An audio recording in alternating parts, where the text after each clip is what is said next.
Hello dear friends, നമുക്കിന്ന് secretariat അസിസ്റ്റൻറ്റിനും degree level പ്രിലിംസിനും മാത്സ് 10th +2 എല്ലാത്തിനും കോമൺ ആയിട്ട് വരുന്നൊരു ടോപ്പിക്കാണ് arithmetic progression.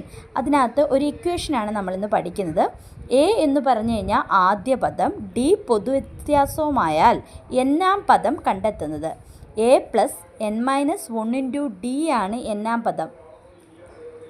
A plus n - 1 × d ആണ് എന്നാം പദം.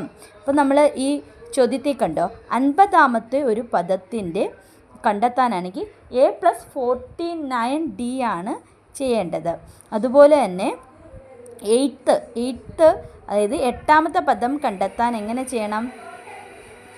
എ പ്ലസ് 7 × d, അതായത് പൊതുവ്യത്യാസമാണ് ഡി എന്നറിയപ്പെടുന്നത്. അതായത് ഒരു സംഖ്യയിൽ നിന്ന് ഒരേ സംഖ്യ കൂടുകയോ കുറയുകയോ ചെയ്ത ആ വ്യത്യാസത്തെയാണ് നമ്മൾ പൊതുവ്യത്യാസം എന്ന് പറയുന്നത്. എ എന്നാൽ ആദ്യ പദം. അപ്പോൾ നന്നായിട്ട്